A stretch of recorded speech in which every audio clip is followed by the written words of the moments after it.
मेरा नाम Emily Thompson है, या शायद था। कभी ये नाम मेरे लिए सिर्फ एक पहचान भर था, लेकिन अब ऐसा लगता है जैसे मैं खुद को भी ठीक से नहीं जानती। मैं 15 साल की हूँ और मेरा 16वां जन्मदिन सिर्फ एक हफ्ते दूर है। ज्यादातर लोग अपने बर्थडे को लेकर एक्साइटेड होते हैं। मेरे दोस्त तो पहले से ही डाउनटाउन स्पोकेन में हॉट चॉकलेट पीने और आइस स्केटिंग की प्लानिंग कर चुके हैं। लेकिन मुझे बस ऐसा महसूस होता है कि मेरे साथ कुछ बड़ा होने वाला है, कुछ ऐसा जिसे मैं रोक नहीं सकती। मैं स्पोकेन, वॉशिंगटन में रहती हूँ।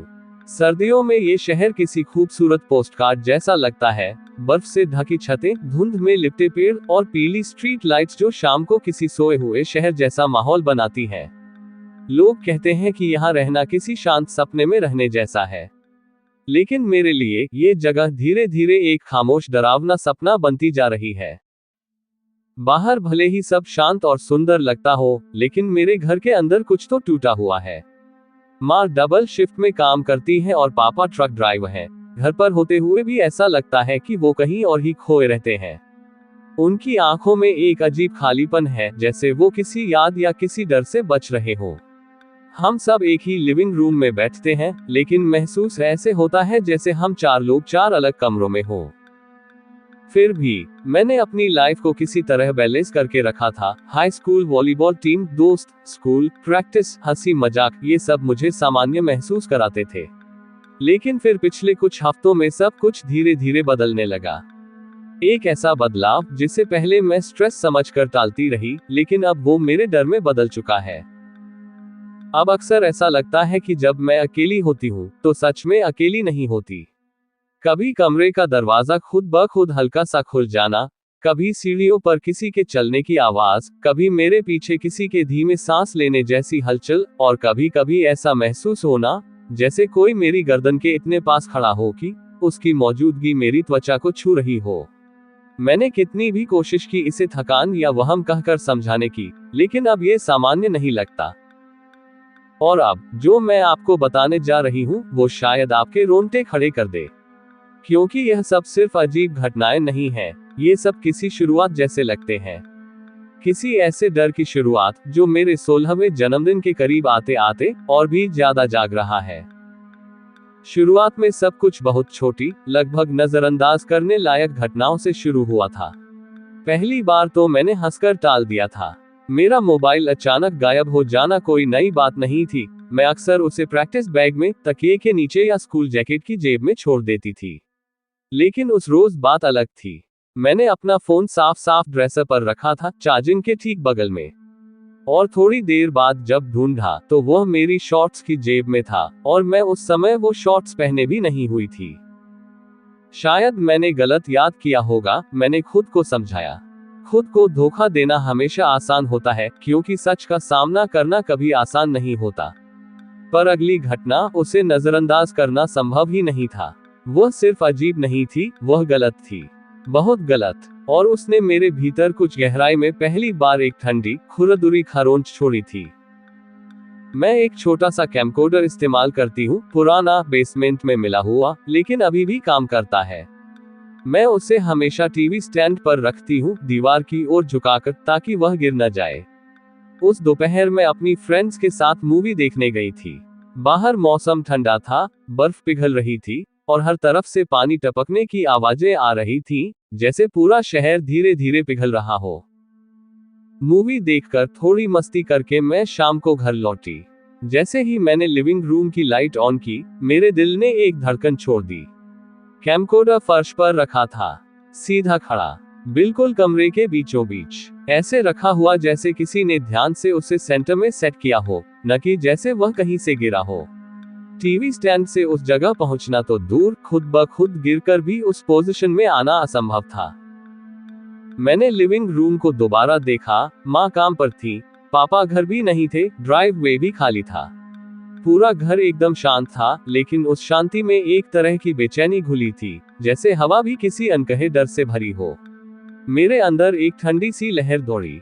मैंने खुद को फिर समझाने की कोशिश की, थकान है, शायद मैं ही भूल गई, शायद। लेकिन इस बार यह झूठ खुद को भी कमजोर लग रहा था।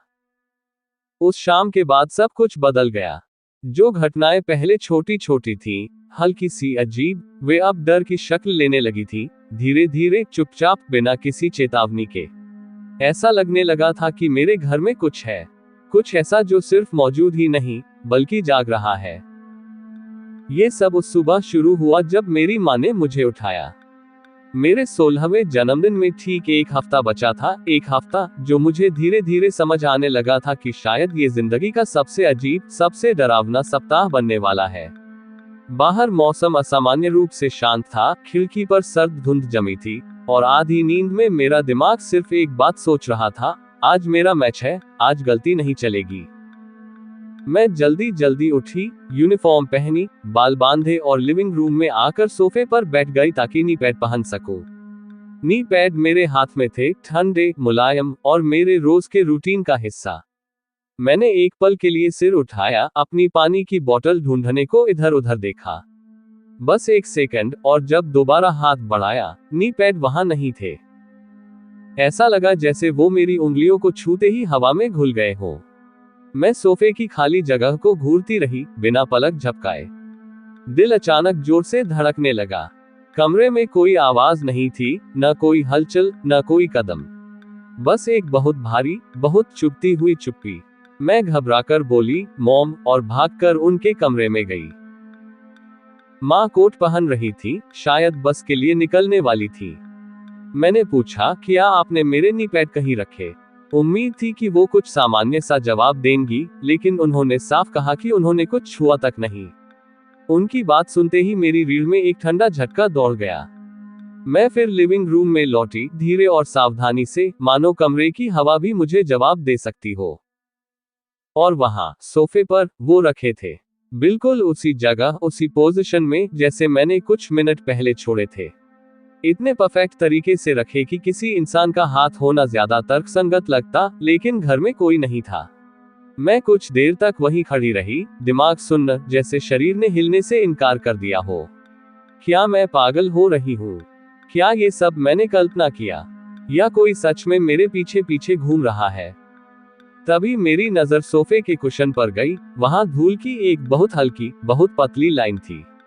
बिल्कुल वही लाइन जैसी तब बनती है जब कोई उंगलियों से कोई चीज सरकाए। और उसी क्षण पहली बार मुझे लगा, ये सब मेरे साथ नहीं हो रहा, ये मेरे लिए हो रहा है। जैसे कोई मुझे देख रहा हो, समझ रहा हो, और अब धीरे धीरे खुद को दिखाना शुरू कर रहा हो। मैं तेज कदमों से माँ के कमरे में वापस गई। मेरी सांसें छोटी हो रही थी, और दिल ऐसे धड़क रहा था जैसे गर्दन के बिल्कुल पास कोई भारी चीज धड़क रही हो।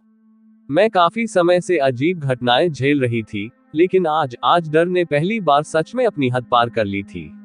माँ अलमारी के पास खड़ी थी, अपना बैग बंद कर रही थी, और मैं लगभग टूटे हुए स्वर में बोल पड़ी, मॉम, कुछ गड़बड़ है। मैंने कांपती आवाज में कहा, मेरी चीजें खुद ब खुद गायब हो जाती हैं, मेरे कमरे की लाइटें झपकती रहती हैं, सिर्फ मेरे कमरे की, और मैंने हिम्मत जुटाकर आखिरी बात कही, मेरी टांगों पर बिना वजह स्क्रैच आ रहे हैं, जैसे कोई मुझे रात में छू रहा हो। माँ ने मेरी तरफ देखा, उनकी आंखों में चिंता, शक और चिड़चिड़ापन एक साथ थे। वो कुछ कहने ही वाली थी, एमिली, शायद तुम। लेकिन उनकी बात पूरी होने से पहले ही मेरी जांघ पर इतनी जोरदार चोट लगी कि कमरे में थप्पड़ जैसी साफ आवाज गूंज उठी। मैं चीखते हुए पीछे की तरफ झटकी। ऐसा लगा जैसे कोई ठंडा, अदृश्य हाथ पूरी ताकत से मेरी त्वचा पर पटका हो, और उसी के अगले ही सेकंड किसी नुकीली चीज ने मेरी टांग पर खरोंचे खींच दी हो। आह! मेरी चीख कमरे में गूंज उठी, और दर्द इतना असली था कि मैं कुछ पल के लिए सांस भी ठीक से नहीं ले पाई। माँ कुछ सेकंड के लिए वहीं जड़ हो गई। हम दोनों ने मिलकर मेरी पैंट उठाई, और वहां था एक ताजा, लाल, उभरा हुआ निशान। बिल्कुल वैसा निशान जैसा कोई पूरी ताकत से मार दे तो बनता है, और उसके किनारों पर लंबी, पतली खरोंचे, साफ साफ नाखून जैसी। ये कोई कल्पना नहीं थी, कोई भ्रम नहीं, कोई ओवरथिंकिंग नहीं। यह एक असली चोट थी, खाल पर दर्द, जलती हुई, धड़कती हुई। माँ की आंखें फैल गईं, उनके चेहरे पर हैरानी इतनी साफ थी कि कुछ कहने की जरूरत ही नहीं थी। उनकी सांस एक पल के लिए रुक गई। उन्होंने बहुत धीमी, लगभग फुसफुसाहट जैसी आवाज में पूछा, एमिली, यहाँ कोई है क्या? कमरे में भारी, ठंडी खामोशी छा गई। लेकिन उस खामोशी में भी एक अजीब सी उपस्थिति थी, जैसे कोई हमारे बीच खड़ा हो, बिल्कुल पास, इतना पास कि उसकी सांस महसूस हो सके। मैंने कमरे को देखा, कोई नहीं था, लेकिन मेरे भीतर कुछ कह रहा था कि अदृश्य होने का मतलब गैरमौजूद होना नहीं है। उस पल पहली बार मुझे सच में लगा कि मैं अकेली नहीं हूँ, और शायद कभी थी भी नहीं। कोई चीज मेरे आसपास घूम रही थी, मुझे छू रही थी, देख रही थी, और अब खुद को दिखाना शुरू कर चुकी थी। माँ के कमरे में जो हुआ था, उसने मुझे भीतर तक हिला दिया था। मेरे पैर कांप रहे थे और दिल तेजी से धड़क रहा था। मैं बिना कुछ सोचे अपने कमरे में भागी। कमरा आधा अंधेरे में था, पर्दों से छनती हल्की रोशनी में दीवारों पर चीजों की परछाइयां अजीब सी लग रही थी। कांपते हुए हाथों से मैंने जूते पहने, शूलेस तक बांधना मुश्किल हो रहा था। मैंने घबराहट में फोन उठाया और बॉयफ्रेंड लियम का नंबर डायल किया। मेरी आवाज कांप रही थी, जैसे गले से ठीक से निकल ही नहीं रही हो। लियम प्लीज, मुझे वॉलीबॉल गेम में जाना है और मुझे अभी ले जाओ, इतनी ही बात कह पाए। वो तुरंत सतर्क हो गया और पूछा, तुम ठीक तो हो? तुम रो रही हो क्या? मैंने बस फुसफुसाकर कहा, जल्दी आ जाओ। कुछ मिनटों में उसकी कार आ गई और मैं लगभग भागते हुए बाहर आई। दरवाजे की ठंडी हवा चेहरे पर लगी, लेकिन अंदर की घबराहट उससे कहीं ज्यादा ठंडी थी। कार में बैठते ही लियम की नजर मेरी जांघ पर पड़े गहरे लाल निशान पर गई। उसका चेहरा गंभीर हो गया, न गुस्सा, न डर, बस चिंता और समझ। मैं खुद को रोक न पाए और उसे सब कुछ बता दिया। नी पैड का गायब होना, फोन का अजीब तरीके से मिलना, कैमरा का फर्श पर खड़ा मिलना, और फिर वह हमला, मेरे सामने, माँ के सामने। लियम बिना पलक झपकाए सुनता रहा, जैसे हर शब्द में कोई सुराग ढूंढ रहा हो। जब मैं चुप हुई तो उसने धीरे से कहा, एमिली, ये जो भी है, सामान्य नहीं है। मैंने कांपते हुए पूछा, तुम कहना क्या चाहते हो? उसने लंबी सांस लेकर कहा, मेरे परिवार में पैरानॉर्मल चीजों पर भरोसा किया जाता है। मेरे नाना घोस्ट हंटर थे, उन्होंने ऐसे मामले देखे हैं जिन पर लोग यकीन नहीं करते। कार की खिड़की के बाहर धीरे धीरे गिरती बर्फ को देखकर एक अजीब सी खामोशी फैल गई। फिर उसने बेहद गंभीर स्वर में कहा, शायद ये प्रेत हो सकता है। उस शब्द ने जैसे कार की हवा को जमा दिया। मैं डर से फुसफुसाई, प्रेत। लियम ने सिर हिलाया, ये आवाजें, चीजों का खुद ब खुद हिलना, ये उसी के संकेत हैं। और कभी कभी ये इंसानों को छू भी सकता है। मेरी जांघ की जलन फिर महसूस हुई, जैसे किसी ने अभी भी पकड़ा हो। लियम ने मेरा हाथ थामा और बोला, लेकिन तुम अकेली नहीं हो। जो भी है, हम साथ में फेस करेंगे। उसके शब्दों में भरोसा था, लेकिन उसकी सच्चाई उससे भी ज्यादा डरावनी। उस रात, जैसे ही मैंने कमरे की बत्ती बंद की, मेरी रीढ़ पर एक ठंडी सिहरन दौड़ गई, ऐसी जैसे कोई अदृश्य चीज दीवारों के बीच छिपकर मुझे देख रही हो। कमरा इतना शांत था कि मेरे दिल की धड़कन मेरे कानों में गूंज रही थी। मैं बिस्तर पर लेटी ही थी कि अचानक एक तेज, साफ थप्पड़ मेरी टांग पर लगा। दर्द इतना सच्चा था कि मैं चीखते हुए उछलकर बैठ गई। आंखों में आंसू आ गए, टांग जल रही थी, जैसे किसी ने पूरी ताकत से मारा हो और फिर नाखून गड़ा दिए हो। पायजामा उठाया तो वहां एक और ताजा, गहरा लाल निशान था, इतना स्पष्ट कि अब साफ लग रहा था कि यह न तो सपना था, न भ्रम, बल्कि कुछ सचमुच मुझे चोट पहुंचा रहा था। डर से मेरा शरीर कांप रहा था, हाथ मोबाइल पकड़ते हुए लड़खड़ा रहे थे। मैंने तुरंत लियम की छोटी बहन एवा को कॉल किया। वो 22 की है और अपने नाना की वजह से पैरानॉर्मल चीजों के बारे में थोड़ा जानती है। फोन बजते ही कमरे का माहौल और ठंडा लगता गया, मानो कोई अनदेखी उपस्थिति मेरे पास झुककर मेरी सांसें सुन रही हो। कॉल उठते ही उसकी नींद भरी, धीमी आवाज आए, एमिली, रात के 12:30 बजे, सब ठीक है। और बस यही सुनते ही मेरी हिम्मत टूट गई। गला भर आया, आंसू बह निकले, आवाज कांप गई, और मैं फूट पड़ी। एवा की बात सुनते ही मेरे भीतर दबा हुआ डर जैसे बाहर फट पड़ा। एवा, वो फिर हुआ। वो मुझे मार रहा है। ये रुक नहीं रहा, मेरी आवाज कांप रही थी, सांसें टूट टूट कर निकल रही थी, और ऐसा लग रहा था जैसे मेरे सीने पर कोई भारी चीज रख दी हो। एवा एक पल में पूरी तरह जाग गई, उसकी आवाज अब तेज, गंभीर और चौकन्नी थी। एमिली, तुम शांत रहो, मुझे बताओ, क्या महसूस हुआ? क्या देखा? और मैंने सब कह दिया। थप्पड़ की आवाज, मेरी टांग पर ताजा निशान, और वो अदृश्य उपस्थिति जिसकी भारी ठंड कमरे को दबा रही थी। कुछ सेकंड एवा चुप रही। शायद वह स्थिति को समझ रही थी या शब्द चुन रही थी।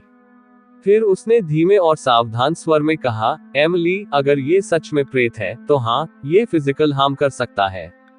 उसकी आवाज में डर नहीं था, लेकिन चेतावनी साफ थी।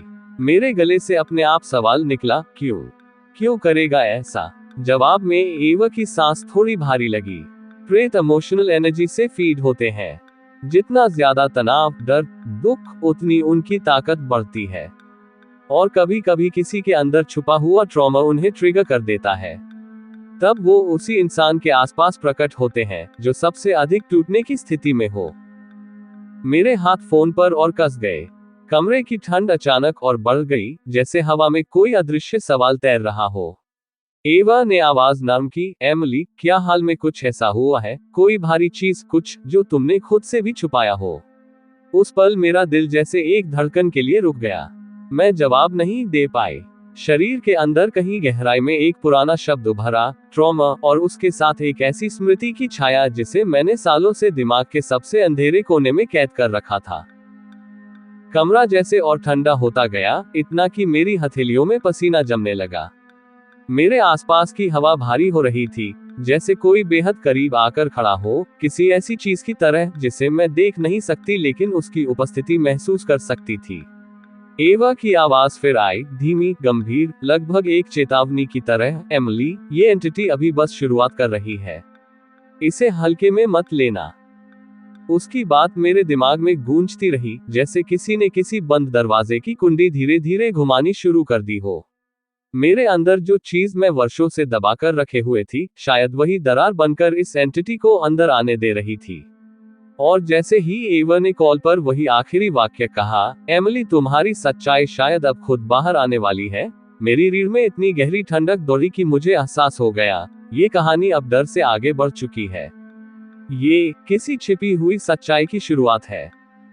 मैंने खुद रिसर्च करना शुरू किया, लैपटॉप देर रात तक ऑन रखकर कमरे की धीमी पीली रोशनी में रेडिट, पुराने ब्लॉग्स और डॉक्यूमेंट्रीज को खंगालती रही। लेकिन जितना खोजती गई, उतना पता चला कि प्रेत द्वारा शारीरिक हमला करने की घटनाएं बेहद दुर्लभ हैं।